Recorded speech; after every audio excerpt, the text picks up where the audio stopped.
Alright, thanks for joining us. Tonight we have a cruise holiday special for you guys.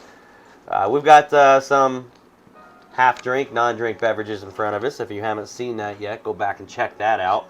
Or check it out after you watch this. Whatever order you want to do it in. But tonight we got some holiday special for you guys. We've got a book that Tommy Boy bought for you guys. A very special Christmas book. We have the Die Hard Christmas book. We are slightly inebriated. We are going to try to read this for you. This book is written by Doogie Horner and illustrated by J.J. Harrison. Doogie Horner? Doogie Horner. Is that her name? Sounds like a porn star, huh? Doogie Horner. Sounds like he sells weed. Yeah, he probably sells weed too. Doogie got the doobies. Yeah, Doogie.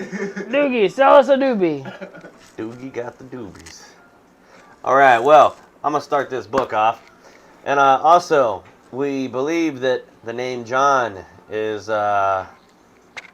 said multiple times throughout the book. And any time that the name John is said while one of us is reading a page, Drink. the opposite is going to take a drink. So we're going to start this Christmas book up and see how it goes. Everybody's seen Die Hard. If you haven't seen Die Hard, then fuck you. Check it out. Bruce Willis came out in like 1990. Probably 91 or 90. I was going to say 93 maybe? 93? I don't know. 91? I Maybe don't know. the It's old. 80s. It's old. If y'all ain't from the 90s, then fuck you. So, Die Hard Christmas. Illustrated holiday classic written by Doogie Horner. J.J. Harrison. J.J. Harrison. The night before Christmas, and up in the tower, everyone was partying except one wallflower. John McClane missed his wife.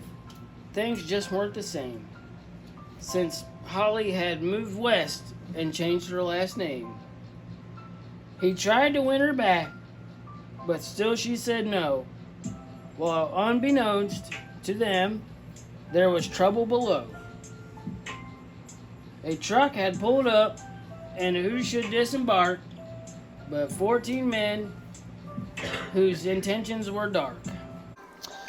They spoke not a word and unloaded big crates. They cut the phone lines and locked all the gates. Carl swept the ground floor, shooting every guard dead, while visions of bearer bonds danced in his head. John took off his shoes, making fist with his toes. It actually worked. Well, what do you know? He made fist with his toes. Made fist with his toes. God damn. When out in the lobby, there rose such a clatter, he sprung to the door to see what was the matter. When what to his wandering eyes should appear, holy crap, there are terrorists here. A terrorist? They're fucking terrorists. Weird looking terrorist. John hid under a table where no one could see and watched Hans question Mr. Takayagi. I'm going to count to 3. There will be not a 4. Give me the codes to open the vault door. I don't know the codes, so go ahead and shoot. Okay, said Hans Gruber, and Rudin Tagagi's suit. John tried to call the cops by pulling an alarm, but instead called the bad guys who tried to cause him harm. But John killed Tony, drink, who had very small feet, and sent him to the terrorist as a Yuletide treat. He put a Santa hat on the German, and eyes all aglow, wrote, "Now I have a machine gun." Ho, ho, ho. Carl was furious. Tony was his brother. He chased John across the roof, and they shot at each other. You're supposed to be drinking there, Mr. John Boy. John was able to escape through the ventilation shafts. Come out to the coast, he sighed. We'll have a few laughs. At Nakatomi Tower, Sergeant Powell appeared. He checked the whole lobby and saw nothing weird. he was pulling away, but didn't get far before Marco landed on the hood of his car. Powell drove away backward, screaming in fright. "Welcome to the party, pal," John yelled with delight.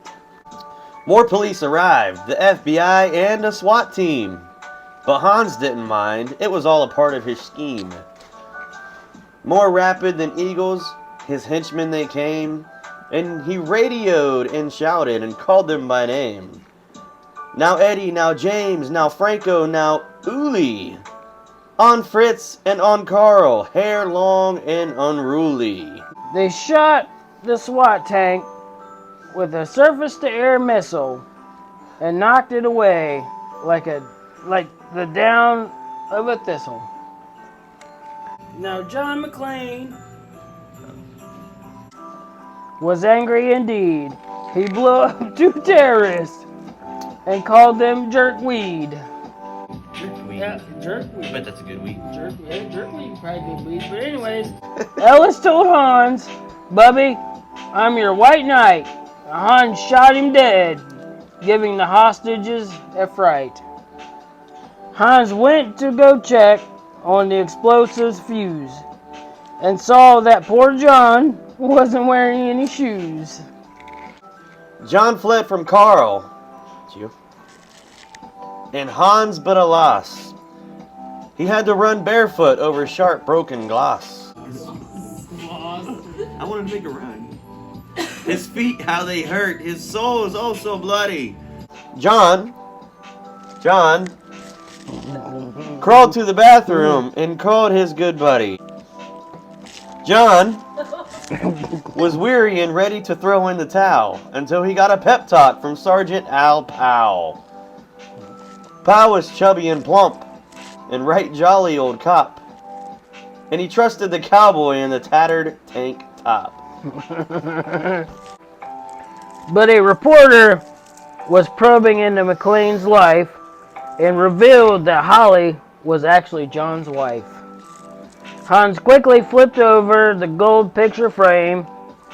"It's a pleasure to meet you, Mrs. McLean." His clothes all tarnished with ashes and soot, John staggered to the roof, bloody and barefooted.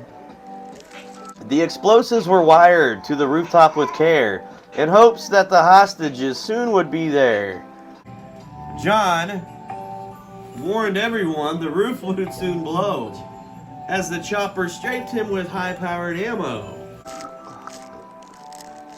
That was a bad one. Yep. Around his waist he tied a fire hose tight, and screaming on oath jumped into the night. He dangled in the air and gritted his teeth while flames encircled the tower like a wreath. Fiercely fighting his way back inside, John yelled out, "Hans!" He was done trying to hide. he limped to the vault like an old man on crutches, only to find Holly in his filthy clutches. John dropped his gun, put his hands on his head. It seemed he and Holly soon would be dead. But with a secret gun taped behind his back, John shot Hans in a surprise attack. Hans fell out of the window, still holding Holly's arm, and slowly, deliberately raised his firearm. The tenacious villain held on by his nails. Till John unhooked Holly's watch and said, "Happy trails." Bearer bonds fluttered like fresh fallen snow as Holly embraced her blood-spattered beau. So Merry Christmas to all, be kind to one another, and most of all, yippee-ki-yay, motherfucker. The end. Good job. Die Hard. Bye, Doogie Hornsby something. Doogie Hornsby. Hornsby. Good job. Check it out. Look at it. It's like in the first. It is on the first something. page. Should be on the front page. Doogie something. Doogie Horner. Doogie Horner. Die Hard by Doogie Horner. How much did you pick this up for, Tommy? It was I think $9 on Amazon. $9 on Amazon. If you haven't seen Die Hard, watch the movie. If you don't want to watch the movie but you like reading books, read this book.